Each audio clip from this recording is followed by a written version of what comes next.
doctor. En este video nosotros vamos a hablar sobre una de las bacterias que generalmente es patógena en el ser humano y esta bacteria corresponde a lo que es la salmonela.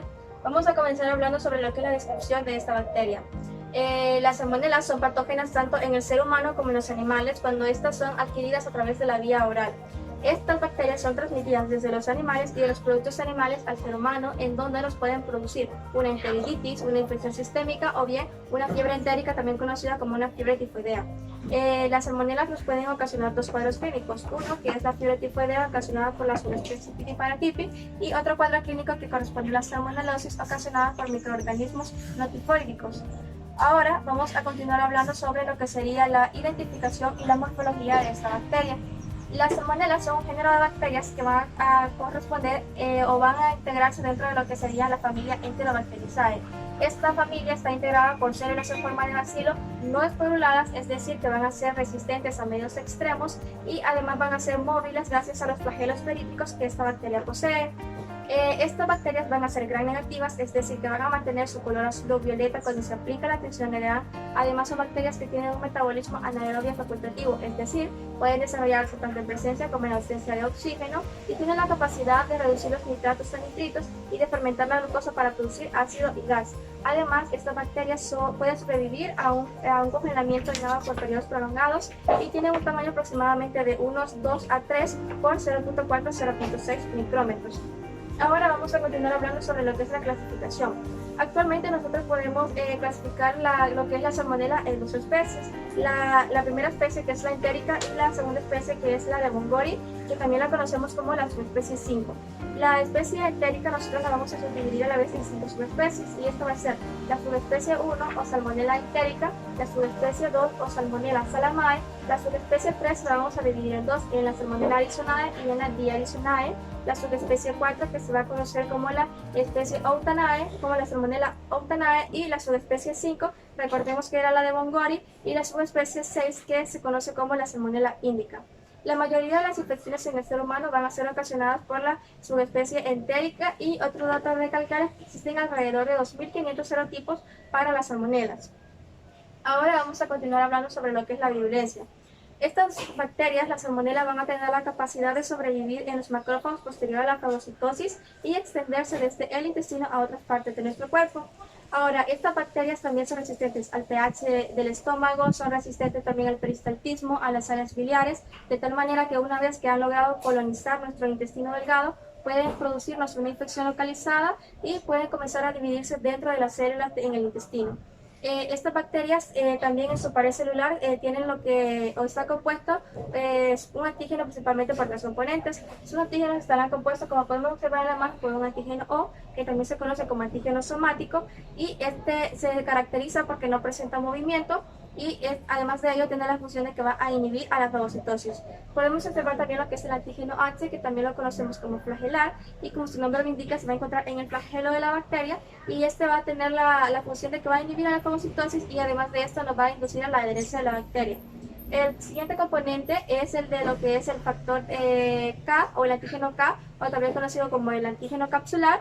Y este factor de virulencia lo que va a tener la función de que va a inhibir lo que es la fagocitosis, y esto lo va a hacer a través de lo siguiente.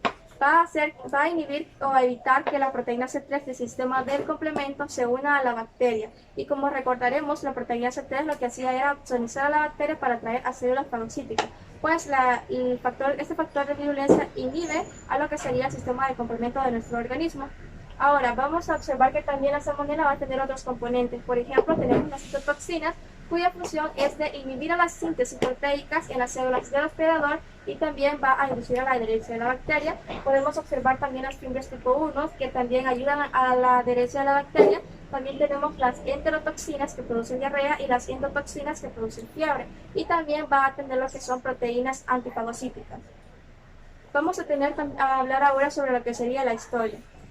Y para ello nos vamos a remontar hacia el año de 1880, en donde Karl Ebert descubrió lo que es el bacilo tifoideo, o lo que sería también conocido como el bacilo de Ebert-Gutkind, el cual lo encontró en los ganglios mesentéricos y en el vaso de personas que habían fallecido producto de lo que sería una fiebre tifoidea.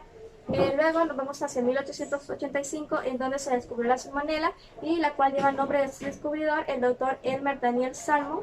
Y luego nos vamos a ir hacia el año de 1907, en donde se descubrió que Mary Malone era la primera portadora sintomática sana de lo que sería Salmonella typhi. Ella era una cocinera irlandesa, y dado a ello se le conoció también como lo que era María tifoidea.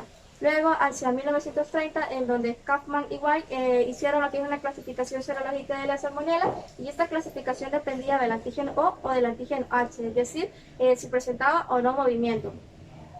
Luego nos vamos a la epidemiología y distribución. La salmonelosis, como habíamos dicho, era un cuadro clínico que se caracterizaba o era producida por microorganismos no tifoídicos, y la salmonelosis se va a encontrar distribuida principalmente en América del Norte y en Europa. Países que cuentan con un mejor sistema de notificación. La salmonelosis nosotros la podemos categorizar como una enfermedad de origen alimentario, dado que los alimentos, principalmente de origen animal, constituyen su principal mecanismo de transmisión. La incidencia la vamos a ver aumentada en lo que serían los lactantes y en los niños de una corta edad, y desde el punto de vista epidemiológico, se puede ver una gastroenteritis por salmonela en la población en brotes pequeños, pero entre el 60 y el 80% de estos casos van a ser esporádicos.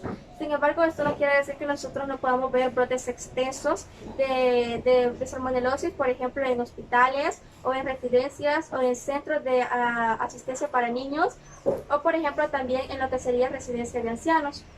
Ahora vamos a hablar sobre lo que sería la epidemiología y la distribución de lo que sería la fiebre tifoidea.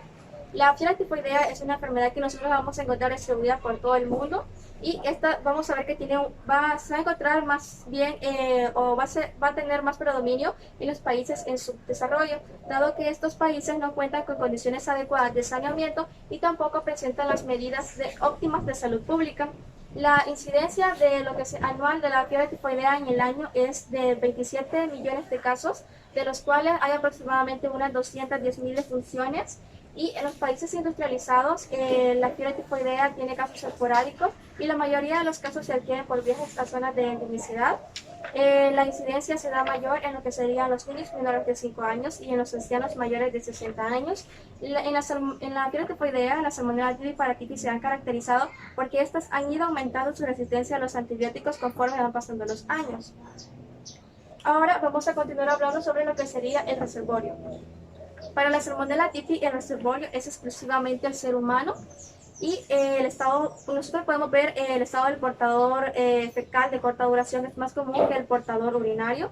En cambio, el estado del portador crónico se va a ver mayormente caracterizado en aquellas personas que han adquirido la enfermedad en las edades medias de la vida, y principalmente o especialmente van a ser las mujeres. Lo que sucede en el portador crónico, como podemos observar en la imagen, lo que sucede es que la salmonella typhi invade lo que es la vesícula biliar, y un portador crónico también podemos observar que va a tener alteraciones de las vías biliares, o como podemos observar también en la imagen, puede presentar cálculos. Para que se dé una infección por lo que sería la salmonella typhi paratitis en una fiebre tifoidea, pues tiene que haber un contacto directo con la persona infectada o con un objeto que haya sido contaminado previamente por lo que es su portador crónico. Generalmente la vía de transmisión es una vía fecal oral. Y ahora vamos a hablar sobre lo que sería el reservorio para lo que es la salmonelosis. A diferencia de la fiebre tifoidea, además del ser humano, podemos tener en la salmonelosis otros tipos de reservorios. Por ejemplo, podemos tener animales silvestres y domésticos, como por ejemplo aves de corral, podemos tener un ganado bovino y porcino. Podemos tener también roedores y mascotas, por ejemplo, perros, gatos, podemos tener variedad de tortugas, iguanas, hámster, y también podemos tener erizos, entre otros reservorios. Ahora, para que pueda haber una infección por salmonelosis, tenemos que tener un contacto directo con una ave que sea portadora de salmonela, o que pueda haber una contaminación de los productos alimentarios de origen animal que nosotros consumamos, o también podamos tener algún contacto directo con heces del animal que esté contaminado sintomáticamente, por ejemplo una ave, o que tengamos un contacto con animales de producción como lo serían los pollos y los cerdos. Ahora vamos a hablar sobre lo que sería el periodo de incubación. Para la salmonelosis, el periodo de incubación según la OPS varía desde lo que serían las 6 hasta las 72 horas, pero generalmente va a andar entre lo que serían las 12 y las 36 horas. Para lo que es la fiebre tifoidea, según la OPS, el periodo de incubación puede variar desde 3 días hasta 60 días, pero generalmente va a ser de 8 a 14 días. Y el periodo de incubación va a depender de lo que sería la magnitud del inóculo y también de lo que serían los factores del hospedador. Ahora, como podemos ver en esta imagen, tenemos lo que es el ciclo de vida de la salmonela cuando esto pasa a través de nuestro organismo. Y generalmente nosotros sabemos que vamos a adquirir salmonela cuando nosotros ingerimos alimentos o aguas contaminadas por salmonelas. Una vez que esta ingresa a nuestro organismo, pues la salmonela pasa a través de nuestro tubo digestivo y luego llega a nuestro estómago. Una vez que logra superar esa barrera de nuestro estómago, la del pH gástrico, esta llega hacia lo que es el intestino delgado, que corresponde a un medio óptimo para que ella pueda replicarse a una velocidad elevada. Y una vez que llega al hilo distal, pues la salmonela lo que puede hacer es que va a penetrar el hilo distal a través de la mucosa y posteriormente va a pasar a través de lo que es el sistema del retículo endotelial. Y como sabemos, las salmonelas también tienen la capacidad de que van a sobrevivir los macrófagos. Luego pasan a través de lo que es nuestro torrente sanguíneo, nuestro flujo sanguíneo, y pasan a otras partes de nuestro cuerpo. Generalmente se va para lo que es el hígado, para lo que es la médula ósea y para lo que es la vesícula biliar. Una vez que llegan a la vesícula biliar, la salmonela puede ser excretada de nuestro cuerpo a través de lo que sería la bilis. Y una vez que nuestro cuerpo la excreta, esta salmonela puede seguir replicándose en el medio donde ha sido excretada. Ahora vamos a hablar sobre lo que es el periodo de transmisibilidad. Una vez que una persona está infectada por salmonela, esta puede transmitir esta salmonela o una infección por salmonela durante todo el periodo de la infección. Sin embargo, este periodo de infección puede variar de días a semanas, o en un portador temporal como un lactante puede variar a meses.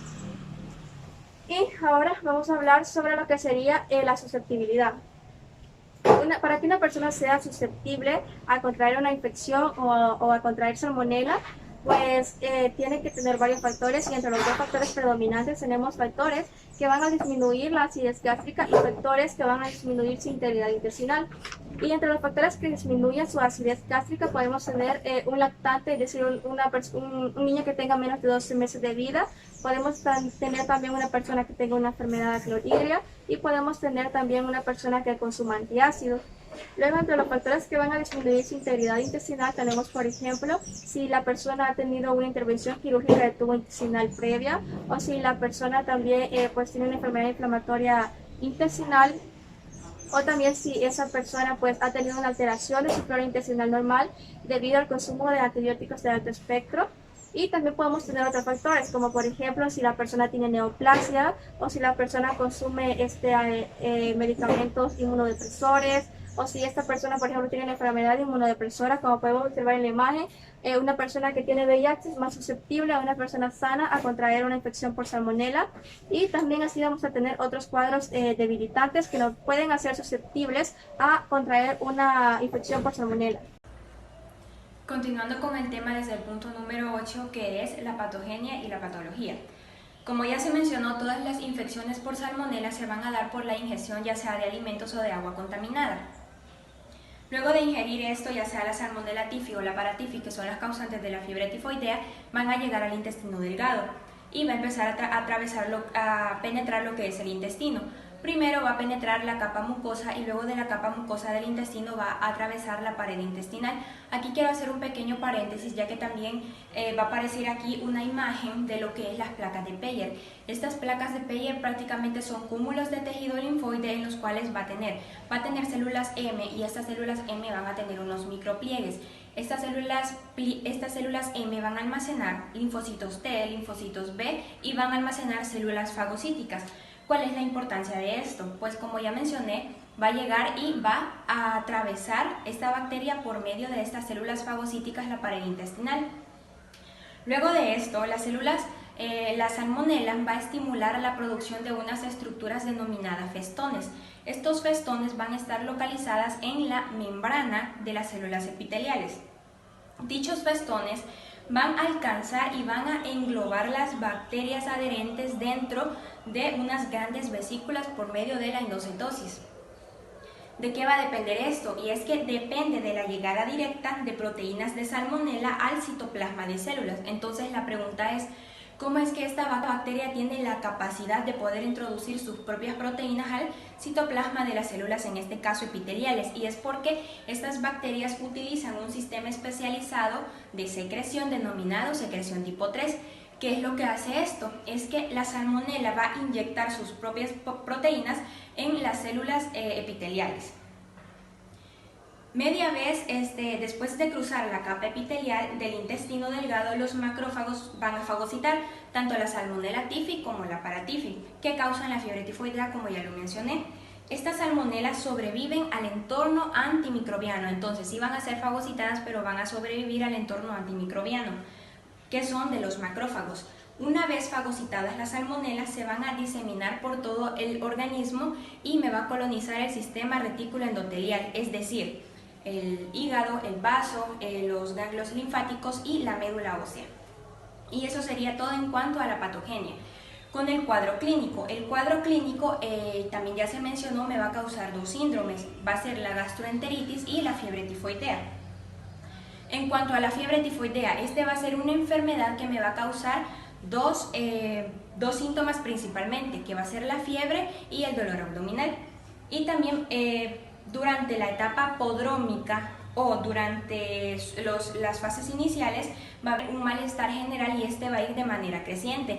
Va a presentar tos, va a presentar cefalea, va a presentar tos y faringitis, a menudo con dolor abdominal, como ya lo mencioné, y estreñimiento.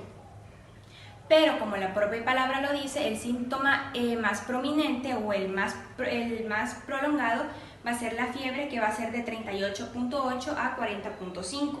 Y esta puede continuar hasta por un mes si no es tratada, y también si no es tratada se puede convertir en una mucho más grave.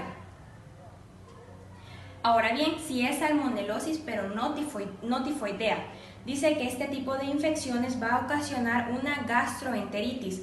Esta gastroenteritis va a ser causada por otros microorganismos infecciosos. ¿Y cuáles van a ser los síntomas? Náuseas, va a presentar vómitos y va a presentar diarrea. Los pacientes a menudo también van a experimentar dolor abdominal de tipo cólico, y las heces van a ser diarreicas, suelen ser diarreicas no sanguinolentas y con un volumen moderado. En el diagnóstico diferencial, como ya mencioné, la fiebre tifoidea lo que hace es que coloniza el sistema retículo endotelial. Por lo tanto, el paciente está muy propenso a sufrir cualquier tipo de patologías porque va a estar muy inmunodeficiente. Entonces, la fiebre entérica debe diferenciarse de otras enfermedades digestivas y de infecciones diversas que tienen pocos datos de localización. Por ejemplo, tenemos la tuberculosis, la endocarditis infecciosa, la brucelosis y el linfoma, la fiebre Q y la hepatitis viral o el paludismo. También está la amibiasis. En el diagnóstico de laboratorio, primero aquí cabe destacar que sí se puede con un hemocultivo, pero el hemocultivo solo va a ser positivo en un 80% en la primera semana. Los cultivos de orina van a ser positivos, pero a partir de la segunda semana. Entonces esto va a depender de la historia clínica del paciente, se va a determinar qué tipo de examen de laboratorio se va a determinar. Luego está el cultivo de las heces. ¿Por qué menciono esto? Porque no es confiable, porque puede ser positivo en la gastroenteritis sin ser fiebre tifoidea. Y luego también les va a aparecer aquí una imagen en donde se puede ver que el hemocultivo solo es hasta la primera semana, y a partir de la segunda semana en adelante va a ser el urocultivo. Varios antibióticos como la ampicilina, la citromicina, el cloranfenicol, cefalosporinas de tercera generación y la trimetoprim-sulfametoxazol son todos eficaces para el tratamiento de la fiebre entérica. Sin embargo, puesto que muchas cepas de la salmonela van a ser resistentes a la ampicilina, al cloranfenicol, a la trimetoprim-sulfametoxazol, el fármaco ideal para esta enfermedad va a ser la ciprofloxacina, como que esta se tiene que dejar cada 12 horas por vía oral. Luego también está la levofloxacina, como esta que viene de 500 miligramos, que también se va a dejar de forma oral, y que esta solo es una vez al día por entre 5 a 7 días, pero si esta enfermedad es más grave se puede prolongar el tratamiento entre 10 a 14 días para la infección grave. También está la ceftriaxona, las extracciona, que esta es por vía intravenosa, 2 gramos, durante el tratamiento puede durar 7 días. Ahora bien, los antibióticos no deben administrarse de forma habitual para el tratamiento, aquí recalco, gastroenteritis no complicada de la no tifoidea. ¿Por qué? Porque los síntomas casi siempre van a desaparecer de forma espontánea y la duración de la fiebre y de la diarrea generalmente no disminuye de modo notable con la antibioticoterapia. Luego esta es la prevención y el control. Estas son las medidas preventivas que educar a los manipuladores y preparadores de alimentos respecto a la importancia de, primero, lavarse con todo cuidado las manos antes, durante y después de la preparación de los alimentos. Refrigerar los alimentos en recipientes pequeños. También es muy importante cocer completamente los alimentos de origen animal, como cuáles, especialmente las aves, la carne de cerdo, los productos hechos con huevo y platillos preparados con carne, porque ya se mencionó que esta bacteria está en las heces de estos animales. Evitar también la contaminación en la cocina una vez que se ha completado la cocción. En la cocción se elimina la bacteria, por lo tanto ya los alimentos que están cocidos se tienen que proteger. Educar al público para que no consuma huevos crudos o cocidos de forma incompleta, tales como ciertos huevos fritos o los usados en algunas bebidas con huevo o helados caseros. Tampoco no hay que utilizar huevos sucios o con el cascarón requebrajado. Aquí quiero mencionar un ejemplo, que es las personas que van al gimnasio y quieren aumentar su masa muscular. Ellos preparan licuados con huevo crudo, obviamente, pero si estas personas no tienen el cuidado de lavar el huevo, o sea, ellos parten el huevo y se les va a cáscara contaminada con la salmonela, pues ahí ya van a adquirir la enfermedad. También es importante excluir a las personas con diarrea, que estas personas se encarguen de la manipulación de los alimentos, o también a su vez que sean las encargadas del cuidado de pacientes, como cuáles, los niños y los ancianos principalmente, y también las personas inmunodeficientes. ¿Por qué? Porque como cualquier otro tipo de enfermedad, estas son las personas mucho más susceptibles. También es importante orientar con detalle a los portadores identificados sobre la necesidad de lavarse minuciosamente las manos después de la defecación. ¿Por qué? Porque la transmisión es fecal-oral. Ahora el control del paciente, de los contactos y del ambiente inmediato. Es de forma obligatoria notificación a las autoridades locales. El aislamiento para las personas que estén hospitalizadas y tener las precauciones de tipo entérico en la manipulación de las heces y de la ropa personal y la cama contaminada. Desinfección. La desinfección es concurrente de las heces y de los objetos contaminados con ellas. Y por último, el tratamiento específico. Aquí otra vez en la enterocolitis sin complicaciones. No suele estar indicado un tratamiento alguno excepto la rehidratación y la reposición de los electrolitos en una solución que va a ser de forma oral. Y eso sería todo. Muchas gracias.